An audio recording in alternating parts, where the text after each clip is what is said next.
Assalamualaikum warahmatullahi wabarakatuh. Kami kembali hadir ke hadapan kawan inilah membawakan informasi hangat dan kontroversial. Kami telah merangkum 5 berita viral yang kami kemas dalam Inilah Berita bersama saya Restu Wulandari. Inilah berita selengkapnya.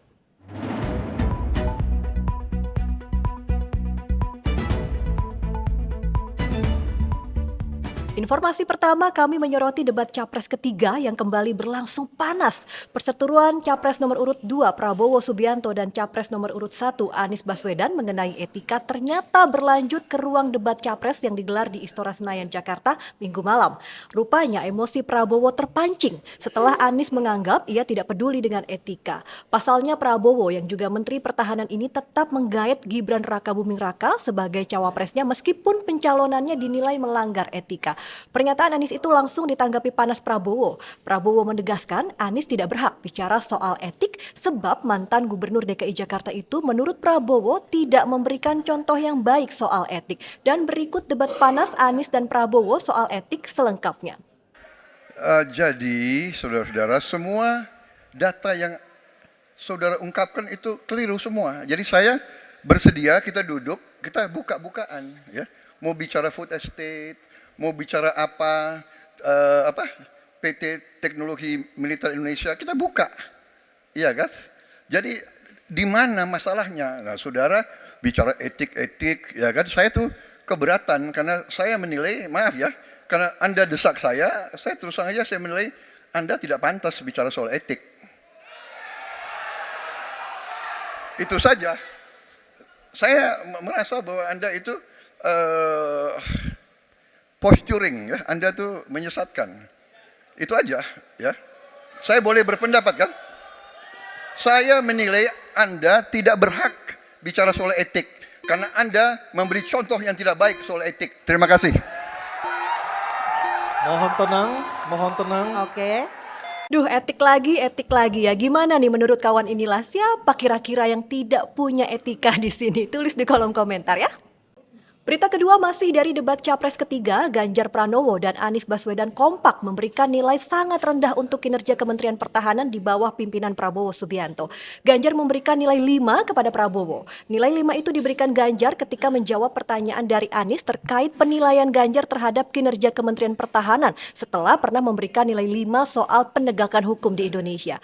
Ganjar mengklaim memiliki data terkait dengan kinerja Kementerian Pertahanan di bawah Prabowo sehingga bisa memberikan nilai hanya 5. Namun, Ganjar tidak menyampaikan secara lebih lanjut mengenai data yang ia maksud. Sementara mendengar penilaian Ganjar, menurut Anies, angka 5 kepada Prabowo terlalu tinggi. Anies menuding nilai yang pas buat Prabowo di bawah 5. Dan berikut pernyataan Ganjar Pranowo dan Anies Baswedan. Terima kasih, Pak Ganjar. Pertanyaan ini terkait dengan kinerja Kementerian Pertahanan. Ketika tadi kita bahas sama-sama situasi pertahanan kita, Bapak tadi membahas tentang bagaimana belanja alutsista, bagaimana rencana tentang minimum force itu bisa dicapai dan lain-lain. Bapak melakukan review itu. Nah, di sisi lain Bapak juga waktu itu pernah memberikan penilaian atas kinerja penegakan hukum di Indonesia. Bapak beri skor 5 atas kinerja hukum di Indonesia. Pertanyaannya sekarang, terkait dengan pertahanan, berapa skor yang Bapak berikan atas kinerja Kementerian Pertahanan yang dipimpin oleh Bapak Prabowo? Silakan Pak Ganjar. Mas Anies gak usah takut. Disebut aja angkanya berapa gitu loh. Kayak saya gitu loh. Jangan di bawah 5, sebut aja berapa. 11 Mas, dari 100. Oke. Ini sedikit ngajari kendel Mas Anies biar berani. Wah, Ganjar dan Anies memberikan nilai yang sangat rendah nih untuk kinerja Kementerian Pertahanan di bawah pimpinan Prabowo Subianto. Nah, Presiden Joko Widodo juga sempat merespon nih terkait kinerja Prabowo yang dinilai rendah. Tetapi ia hanya menjawab tanyakan ke Kemenhan. Langsung saja begitu ya intinya, tidak ingin merespon lebih jauh.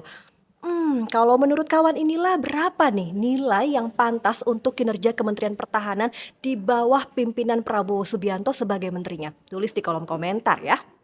Berita ketiga, kami masih menyoroti debat capres karena ini memang sangat seru, sengit, dan juga panas ya. Kawan inilah tentu menyaksikan ya, capres nomor urut 2 Prabowo Subianto dikeroyok capres nomor urut 1 Anies Baswedan dan capres nomor urut 3 Ganjar Pranowo. Anies dan Ganjar seolah bersekutu untuk mengguliti Prabowo terkait pertahanan, khususnya soal keengganan Prabowo untuk bicara terbuka mengenai kekurangan pertahanan negara. Prabowo usai debat didampingi tim pemenangannya mengaku sedikit kecewa dengan narasi yang disampaikan Anies dan Ganjar. Prabowo terang-terangan menyebut Ganjar dan Anies sengaja menggunakan masalah pertahanan untuk mencari poin politik.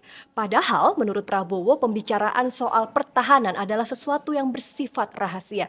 Dan berikut pernyataan Prabowo selengkapnya. Tadi boleh saya komentar sedikit, saya agak sedikit kecewa dengan kualitas terutama narasi yang disampaikan oleh paslon-paslon yang lain. Menurut saya mereka pertama datanya banyak yang salah, keliru. Kedua, masalah pertahanan ini mau dipakai sebagai bahan mencari poin politik yang menurut saya untuk sebuah negara, untuk negarawan tidak boleh. Pertahanan adalah sakral dan tadi kalau tidak salah ada paslon yang mengatakan untuk pertahanan tidak ada rahasia. Saya kira ini sangat lucu, ini sangat tidak pantas bagi seorang pemimpin. Ya. Justru masalah pertahanan, keamanan itu syarat dengan hal-hal rahasia. Dan yang aneh adalah baik paslon 1, partai-partai pengusungnya kan PKB, Nasdem, dan PKS. Kemudian pengusung untuk paslon 3 adalah PDIP. Dan P3 mereka semuanya ada dalam Komisi 1 DPR. Jadi semua masalah anggaran pertahanan dibahas di Komisi 1 DPR, diawasi, diperiksa bolak-balik dan disetujui. Jadi mereka setujui. Jadi aneh. Jadi saya kira ini ini adalah teknik-teknik politik ingin mencari angka. Itu saya sampaikan. Nah, bagaimana nih menurut kawan inilah, benarkah masalah pertahanan bersifat rahasia? Soalnya, soal data yang katanya rahasia ini pro kontra nih ya, dan mendapat beragam tanggapan dari sejumlah pihak. Salah satunya nih dari Yeni Wahid yang menyebut Prabowo tidak menjawab data sehingga banyak yang menjadi misteri sampai sekarang. Tapi sikap Prabowo yang tidak mengungkap data mengenai pertahanan negara ini justru sangat disyukuri oleh Ketua Komisi 1 DPR RI Mutia Hafid.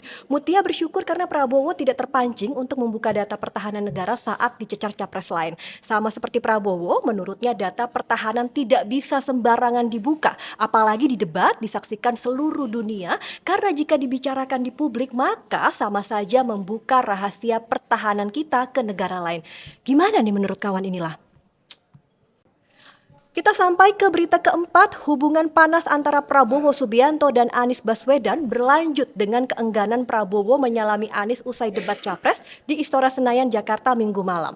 Prabowo Subianto dengan enteng mengungkap alasan tidak menyalami Anies Baswedan.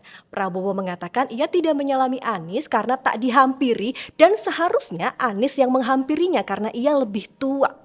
Sedangkan Anies mengatakan tidak jadi menyalami Prabowo lantaran tidak berjumpa setelah debat. Dan berikut pernyataan Prabowo seusai debat. Dia nggak datang ke saya lebih tua dari dia. Saya lebih senior dari dia. Ya, oke, terima kasih. Soal konflik di Gaza doang Pak, sedikit Pak. Baik, terima kasih. Wah, kayaknya ada yang baper ya. Saya jadi penasaran nih, kira-kira sampai di rumah Anies Baswedan chat atau telepon Prabowo Subianto nggak ya? Bilang, Pak maaf tadi saya mau salaman tapi kok Bapak sudah tidak ada ya? Bapak marah ya sama saya? Gitu nggak ya kira-kira kawan inilah? Boleh loh tulis di kolom komentar. Kita sampai di berita kelima, berita terakhir tidak penting tapi menggemaskan. Capres nomor urut 2 Prabowo Subianto memang penuh dengan gimmick. Nah, pada debat Capres ketiga kali ini Prabowo mengeluarkan kata-kata lucu dan menjadi viral. Kalimat lucu itu sebenarnya dilontarkan Prabowo dengan nada serius. Prabowo menjawab kritikan Anies soal anggaran Kementerian Pertahanan yang banyak dialokasikan untuk membeli alutsista bekas dari negara lain. Menurut Anies, hal itu tidak produktif. Prabowo lantas membalasnya dengan mengatakan Anies tak paham soal pertahanan sebab banyak negara yang juga membeli pesawat bekas. Bahkan di zaman Soekarno juga pesawat tempur yang dipakai adalah barang bekas yang masih layak pakai dan usianya masih muda. Lantas Prabowo melontarkan ungkapan baru yang ramai dibahas di media sosial, yaitu kalimat omon-omon. Tidak jelas apa sebenarnya arti omon-omon karena tidak ada di Kamus Besar Bahasa Indonesia. Dan berikut pernyataan Prabowo versi asli dan versi netizen yang telah diedit sana-sini. Kalau ngomong-ngomong ya kumaha. Ya, jadi leadership apakah negara, apakah perorangan, tapi terutama juga negara harus dengan contoh ingarso sung tulodo. Kita mau mimpin, kita mau bawa agenda, kita mau cerita itu cerita, omon-omon, ya. Tak bisa. Kenapa negara-negara selatan sekarang melihat ke Indonesia? Karena kita berhasil membangun ekonomi kita.